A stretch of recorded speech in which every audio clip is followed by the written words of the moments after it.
en estos momentos enlazarme vía Skype hasta Tijuana, Baja California, con nuestro amigo, el profesor de Relaciones Internacionales, Jesús López Almejo. Profe, ¿cómo le va? Le mando un abrazo virtual. ¿Qué tal, Vicente? Muy contento de estar nuevamente con Sin Censura, Profe, listos para desmenuzar los análisis que complementen las noticias que Sin Censura da. oiga, pues hablemos del miedo y la incertidumbre en medio de toda esta crisis, el miedo y la incertidumbre que son factores importantes para bien o para mal en nuestra sociedad. Efectivamente, Vicente, pues qué bueno que comentas el tema, porque mira, cuando en relaciones internacionales analizamos cómo estamos organizados, cómo se estructura el sistema internacional que permite que los seres humanos coexistamos pacíficamente, hay varias perspectivas o percepciones en disputa sobre la naturaleza humana, sobre si el ser humano es egoísta, sobre si el ser humano es malvado o si el ser humano es bondadoso y colabora con los demás para lograr que la especie fructifique.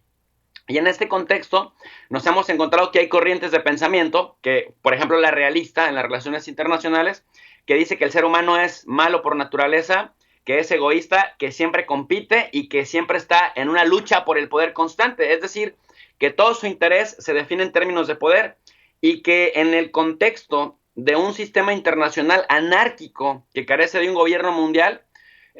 crear la percepción de amenazas genera que los seres humanos se desnuden, en el buen sentido de la palabra, y entonces muestren todo este egoísmo y toda esta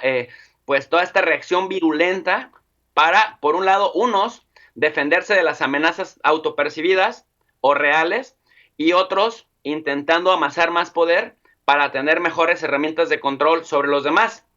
En ese contexto, recurrir al miedo y a la generación de incertidumbre se relaciona muchísimo con poner unos cuantos, las élites generalmente, en un contexto, por lo menos en términos de percepción, de vulnerabilidad a las masas, para que las masas accedan a realizar aquello que en calma, en tranquilidad y sin necesidad no harían. Por ejemplo, el que te resguardes en tu casa, por ejemplo, el que se cierren las fronteras, por ejemplo, el que te puedan reducir los salarios o que no te puedas desplazar libremente, incluso sin tener que atravesar fronteras, incluso en tu misma ciudad. Luego entonces yo denomino a esto tanto al miedo, a la generación de miedo, como la generación de incertidumbre, eh, dos herramientas de poder que se utilizan para consolidar la dominación estatocéntrica, es decir, la dominación de los estados, Vicente, hacia las sociedades, es decir, tener a las sociedades más controladas, que las sociedades acaten los lineamientos que dan los estados, que decía yo, en condiciones normales no acatarían.